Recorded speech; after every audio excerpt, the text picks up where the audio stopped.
Transcription 89, speed 100 to 120 words per minute, start. The honorable members who have spoken before said that the small growers get the correct price from the board. This is not so.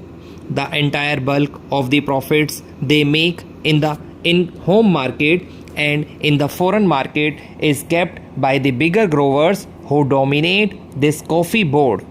The price they get is more than what they pay to the small growers.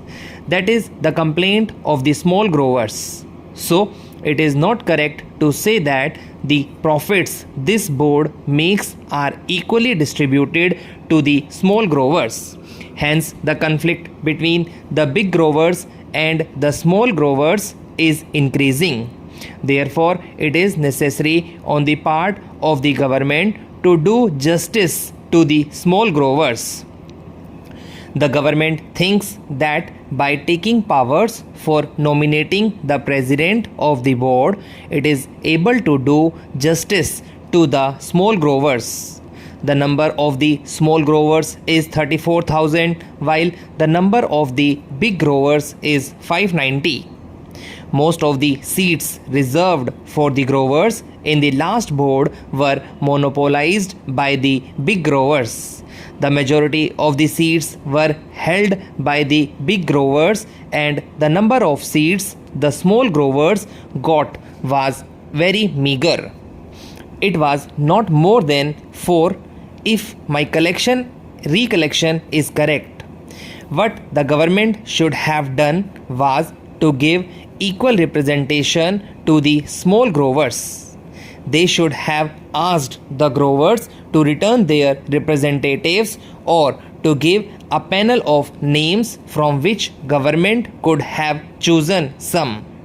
The choice of the representatives should have been left to the respective organizations. If there was no organization for the small growers, government should have asked them to organize one separately and then send in their representatives. Our friends said that the representatives of the small growers were there on the existing board. It is true, but I know the practice of these big growers or big industrialists. Having given membership to the smaller fry or their organizations, they don't allow them to express themselves. The chairman or the man who holds sway of the board sees to it that all the members agree to what he dictates. That is the practice in these associations. We know that. So it is better to have a separate organization for the small growers and ask them to submit their panel of names to represent them on the board. Representation on the board should not be governed by the number of acres owned and the amount of capital invested, but by the number of the growers. If this principle is adopted, the bigger growers will not be able to run away with what they want. In this connection, I would also say that instead of nominating the president, the government should do this. The government should ask the respective organizations of the big growers, the small growers, labor and the consumers to send in the names of their representatives and then include members of parliament. Then the board constituted in this way should be asked to elect its chairman. If this procedure is adopted, then the government can see that no big grower is elected to the chairmanship. In that case, only a man who can command a majority in the board will be elected, and that man will see to it that justice is done to all the interests concerned. But here the government, in the name of taking over control of the industry, wants to bureaucratize the whole industry.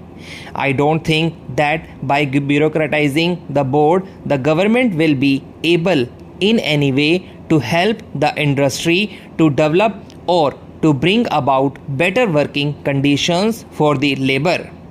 One member in the select committee said that no representation should be given to labor. That is the attitude of the growers. That is the attitude generally of all employers in this country. But is it just on their part to deny representation to labor as well as to the consumers?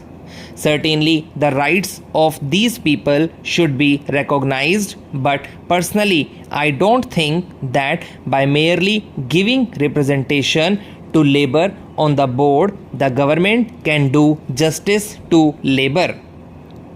It is true that the minister in the select committee as well as in his reply to the debate in the other house said that the working conditions of labor were very pitiable and deplorable and should be improved. Sir, there was also a petition sent to the Lok Sabha by the employees of the coffee house recommending to the house that their petition should be considered. The employers deny the rights of the workers and they say that they have made all efforts to develop the industry in all these 13 years. At whose cost? It is at the cost of the workers by paying them low wages. They have made a huge profit, which is expressed in the reply of Mr. Redcliffe to a question of the Honorable Minister for Commerce and Industry that he had been distributing a dividend of 13.5% in 1 year. In 1 year, he had given 20% dividend, in another year 27%, and in yet another year he gave 19% to his shareholders. At the same time, this big dividend is after deducting the expenses including depreciation, taxation, reserve fund and reserve fund to capital invested. Apart from all these, they have made a net profit so as to distribute an average dividend at 13.5%. Can anybody imagine that such an industry should be allowed to distribute this high dividend at the cost of the poor labor who actually produced this profit? Certainly at the cost of the poor labor and the people, they have got this profit. The coffee houses are getting coffee at the rate of rupees 210 per kilowatt. At the same time, how do they sell coffee there?